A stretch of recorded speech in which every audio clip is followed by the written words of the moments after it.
Ça vaut procès.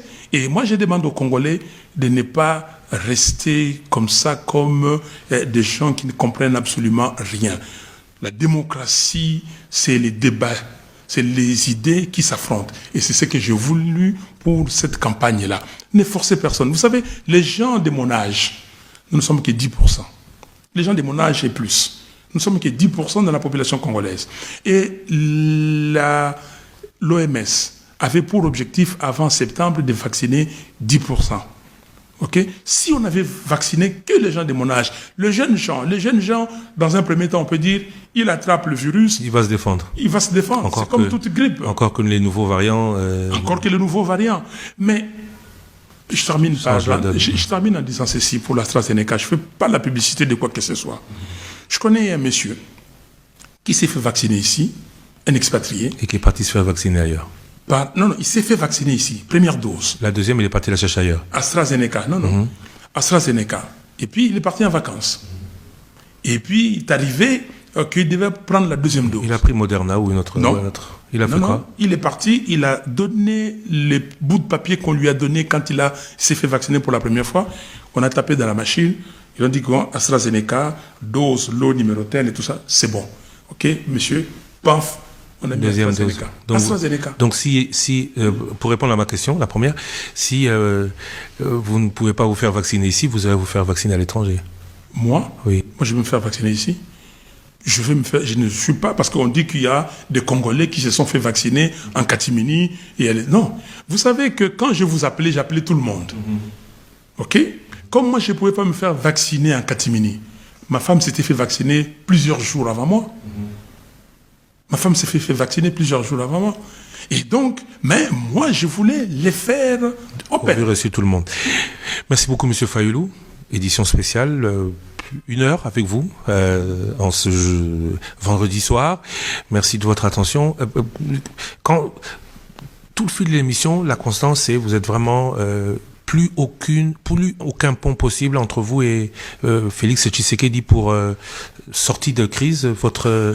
Votre proposition de sortie de crise n'a plus cours. Christian Lusakwenou, quand tu dis ici, là, je vais lire, et je mets mes lunettes, quand quelqu'un dit pour ce faire, ma proposition de sortie de crise se décline de la manière suivante. Créer à l'issue des discussions organisées entre les parties prenantes, une institution dénommée au Conseil national des réformes institutionnelles. Ça veut dire quoi? Nous avions eu ça. Mais écoutez, donnez-moi 2 minutes. Le professeur Bob Kabamba a organisé un forum de haut niveau ici, le 24 août dernier. Nous étions là. Mais il y a des gens qui ont fait échouer cette affaire. Même certains ambassadeurs, ils ont fait échouer cette affaire parce qu'ils ne veulent pas que les Congolais se parlent. Mais moi, je suis un homme de discussion. Je suis un homme qui veut le bonheur de ces pays. Qu'est-ce qui fait que discussion, il n'y est toujours pas en 2 ans et demi, 3 ans avec votre frère de Lamouka? Parce que, simplement, il y a des gens, et je le dis et j'insiste, y compris certains ambassadeurs, qui ont poussé la tricherie, la fraude, ils ont avalisé la fraude, ils ont honte que leur affaire a échoué et que les Congolais se mettent autour d'une table et se parlent, c'est pas bon pour eux. Mais vous sinon, si je ne voulais pas, pourquoi j'ai fait la proposition de réforme? En mars 2021. OK? Pourquoi j'ai fait? Non. Mars 2021. C'est la publication, le 12 mars. Mais je vous ai dit que le 8 février 2019, j'ai fait la première proposition de sortie de crise à l'Union africaine. Et l'Union africaine a reconnu. Il y a un monsieur de l'Union africaine qui a dit que c'est nous avons tort. Vous nous avez écrit plusieurs fois. Aujourd'hui, vous le dites, solennellement aujourd'hui, nous sommes le 9 juillet 2021. Vous le dites solennellement, vous êtes prêt à rencontrer le président Tshisekedi pour parler du Congo. Christian Lusakwenou, je ne suis pas là pour rechercher du sensationnel et que des gens prennent un bout pour dire Fayoulou cherche les dialogues, ok? Mais Fayoulou cherche du travail. Quel travail il va chercher? Je suis incorruptible. J'ai pas parlé de corruption. S'il vous plaît, non, mais j'ai même posé des questions. On a parlé de discussion. Votre question, mais je vous ai répondu à votre question. Mais qui dit négociation ne dit pas corruption. Non. J'ai dit discussion entre toutes les parties prenantes. Et je l'ai bien dit et spécifié. Qui sont-elles ces parties prenantes? Mais vous le savez, les parties Martin prenantes. Fayoulou. Oui. On va dire la coalition. Bon. Non, ça pose problème. Non, ça pose problème. Ça pose problème. Non, mais la coalition, la Mouka, certains vous dire, on en est, on n'en est pas. Le professeur Bob Kabamba, je vais vous dire les parties prenantes. Parce qu'on a discuté avec beaucoup de gens. Il avait invité qui? Je commence à vous appeler ça en ordre ou en désordre. Je vais arriver. Professeur Bob Kabamba, qui est professeur à l'université de Liège, en Belgique. Exactement.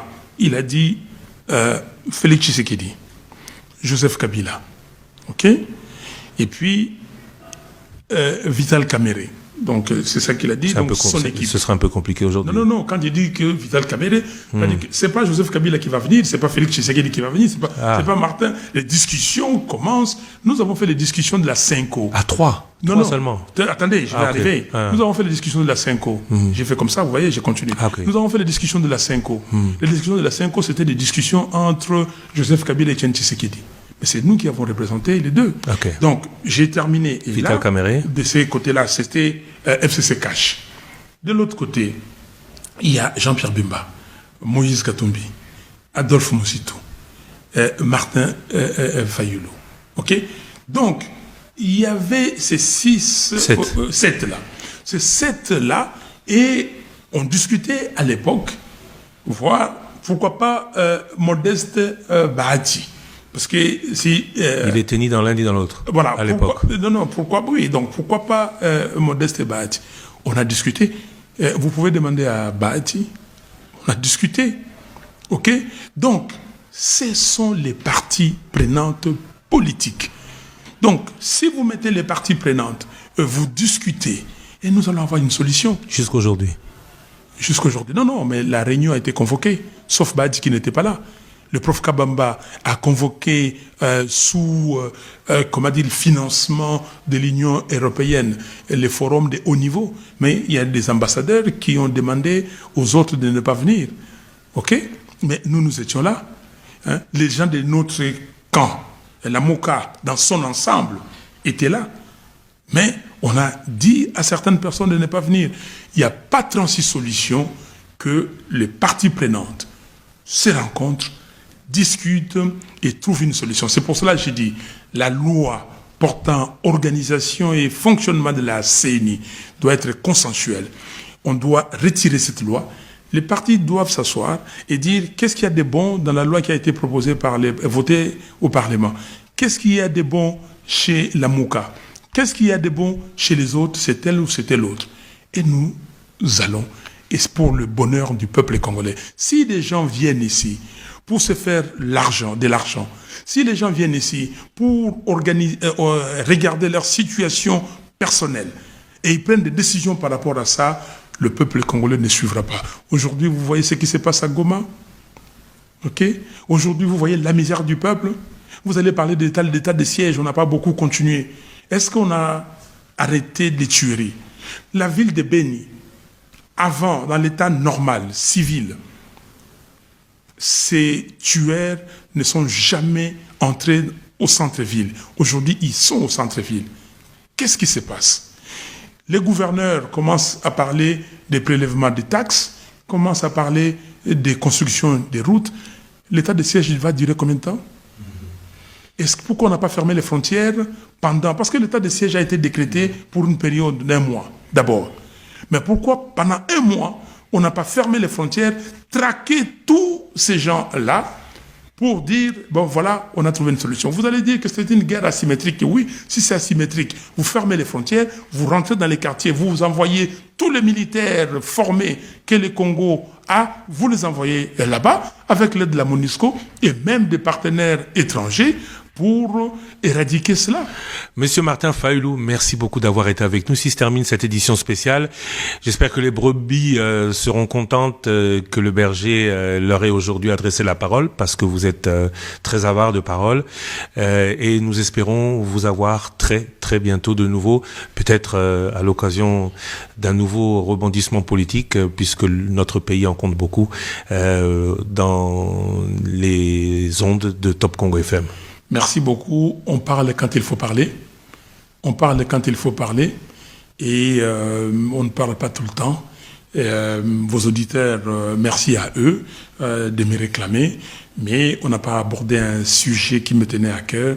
C'est les sujets sur le tribalisme. Le tribalisme est devenu un problème dans ce pays. Vous savez, je suis né à Kinshasa, je suis Kinois et je le revendique. La première fois que j'ai quitté le sol de Kinshasa, je ne parle pas de Mbanzangungu où j'allais Kisantu, c'est juste à côté. Mais la première fois que j'ai quitté le sol d'ici, c'était pour aller en Europe étudier. Je ne connaissais pas, je ne connais pas. J'ai étudié avec les amis. Nous, c'était les quartiers. Vous êtes de quel quartier? Vous êtes de quelle école? Il n'y avait pas de tribu. Et vous savez, quand je voyais Etienne Tshisekedi, je l'ai rencontré. Vous savez, j'ai dit, tout est toi où? Il me disait, ah, où est toi où? Il me dit, mais Martin, continue. J'ai dit, oh, l'est là, tout. Donc, je ne peux pas comprendre qu'aujourd'hui, on installe des milices tribales dans ce pays. Je ne peux pas comprendre qu'on devienne des chefs de clans. Comme Mobutu il avait dit qu'il n'était pas chef de clan. Aujourd'hui, c'est chef de clan. Clan financier et clan tribal, ce n'est pas les Congos. Les Congos n'ont pas cette vocation. J'étais très content quand j'étais étudiant, quand les Congolais se voyaient, ah, moi, Namboka Sangoboni. Ça, c'est limité là. Mais aujourd'hui, on parle beaucoup de tribalisme. Aujourd'hui, beaucoup de propos dans le chef de vos adversaires et même aussi dans le vôtre sont tenus par les militants des uns et des autres. Est-ce que vous comprenez le silence des leaders qui ne se prononcent pas contre ce tribalisme? Mais non, mais mes militants ne parlent pas. Moi, je ne suis pas tribal. Les idées, je suis le président. Madame Marie-Jeanne Louaka est vice-présidente. Non, la question n'est pas des compositions des partis politiques. Mais les gens qui en parlent ou qui n'en parlent pas parce que les gens qui ont créé, vous créez une situation et vous n'avez que les gens d'une tribu.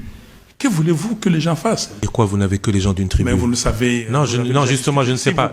Non. S'il vous plaît, la milice tribale qu'on a amenée à Kinshasa et la milice tribale qu'on a transportée à Lubumbashi. C'est quoi cette milice tribale? Les gens qu'on a été trouvés à Kingaboua en train d'être formés. Vous n'en parlez pas. Mais les gens qui ont essayé de projeter, parce que c'est une projection, en psychologie ça s'appelle projection, qu'il a fallu lutter tribal.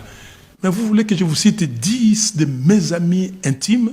Parce que j'ai commencé avec les partis, vous ne voulez pas. Mais les gens peuvent faire les recherches. Non, on a bien compris que vous êtes Congolais dans l'âme. Oui. Mais est-ce que vous critiquez, est-ce que vous condamnez ceux dans votre camp qui versent dans ce tribalisme? Il n'y a pas dans mon camp. Il y en a. Il y en a. S'il vous plaît. Non, il y en a. Attendez. On ne s'en prend pas. Non, s'il vous plaît, il y a des épiphénomènes. Il y a des épiphénomènes. Mais est-ce que vous les condamnez? Bien sûr, je les condamne. Mais comment? Vous n'avez pas suivi dans mes meetings où j'ai dit, j'ai même récité Tatabo Ekolobo, pas Tata, Ekolobo Moko, Mbokabo Moko. Vous n'avez pas entendu? Mais ce n'est pas d'aujourd'hui. Depuis février 2019, je condamnerai parce que le Congo n'a pas vocation à être tribal. Le Congo, c'est 2 345 000 km². Le Congo, c'est toutes les tribus. Allez partout dans les musées, vous allez voir les tribus du Congo. Les Congos sont là. Donc, les tribus congolaises sont là. Donc, je condamne cette affaire de tribalisme.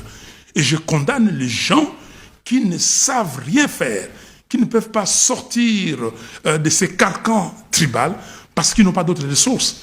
Quelqu'un qui a des ressources en lui, ne peut pas se livrer au tribalisme. Parce que le tribalisme, c'est quoi? Ça veut dire que c'est un repli inutile, identitaire, inutile. On croit qu'on est protégé par les gens en soi, ou les siens. Christian Lusakweno, faites attention. Je dis toujours à mes amis qui sont du Congo central, je prends cet exemple-là. Si vous dites qu'il y a nous les nœuds Congo, vous savez ce qui s'allait se passer? Allez à Matadi, mettez tous les nœuds Congo en réunion. Ils vont regarder qui est de la Lukaya, qui est du cataracte, qui est du bas-fleuve. Et puis, et quand vous allez prendre ceux du bas-fleuve, ils vont regarder ainsi de suite. Arrêtez cette affaire-là. On nous a entraîné en 1960 sur cette affaire du tribalisme. Il y a eu des sécessions, il y a eu des exactions. Et je suis parti à Kikwit. J'ai vu des communautés. Je suis parti voir mes frères et sœurs. Et je l'ai dit, Louba, qui m'ont dit, mais Président Fayulu, qui vous a dit qu'on a tué les Louba ici? Nous avons voté pour vous. Nous sommes ici à Kikwit, il y a 3 vagues. La première vague, quand il y a eu les problèmes entre les Loua et les Louba. 60. Deuxième vague, quand les diamants s'est tari là-bas et nous sommes venus ici. Troisième vague, avec le phénomène Kamona Sapo. Les boutiques que vous voyez là, c'est à nous. On va aller, quel est le tribalisme? Et j'ai demandé à la MONUSCO, qui a dit qu'on a tué mes frères et sœurs Louba à Kikwit. La MONUSCO est partie. 0 Louba tué. Mais on a tué beaucoup de gens. Beaucoup de gens. Mais quelqu'un qui va dire que non, je ne sais pas pourquoi on a tué ma communauté. Quelle communauté? On ne sait même pas pour qui cette communauté a voté, simplement parce qu'ils sont de la même tribu que moi. Ça n'existe pas et ça, c'est très dangereux. Si on est partisan, si on est chef de clan, allez-y être chef de clan. OK? Mais moi, je suis le président élu de tous les Congolais et je travaille et je travaillerai pour tous les Congolais. Christian Lusakeno, élection en 2023, c'est constitutionnel. Il n'y a pas de glissement possible. Peuple congolais, je profite du micro du Top Congo pour vous dire que surveillez les religieux. Surveillez les religieux. Je vous le dis clairement, et les religieux m'entendent, je l'ai déjà discuté avec eux. Personne n'envoie un délégué à la CNI politisé. Personne. Surveillez tout le monde. Soyons prêts. Même avec cette affaire des Covid, nous gérons avec l'affaire des Covid. Surveillons ça pour qu'on aille de l'avant. Ce qu'il nous faut aujourd'hui, nous devons réclamer les rapports mapping. Il faut que la justice soit faite au Congo et aux Congolais.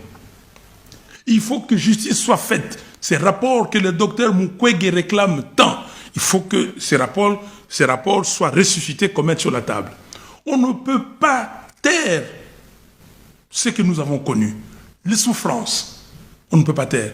Il faut discuter de cette affaire et puis faire la paix avec tout le monde. Donc, nous réclamons ce tribunal pénal international pour la RDC et peuple congolais, nous allons nous développer. Nous n'avons pas vocation à être appelés pays extrêmement riches en ressources naturelles et pays extrêmement pauvres. Nous sommes classés parmi les 10 pays les plus pauvres du monde. Merci à vous, que Dieu vous bénisse. Merci beaucoup, Monsieur Martin Fayulu. Merci d'avoir été avec nous. Merci à vous, chers auditeurs. Merci d'avoir suivi cette édition spéciale. Prochain rendez-vous bientôt. L'actualité continue sur votre radio. Merci à l'équipe YouTube et Facebook, l'équipe vidéo conduite par Didi Binsika avec Patrick Mungongo et Dani Zayobi d'avoir permis la réalisation de cette émission. À très bientôt, Monsieur Fayulu. Merci à vous.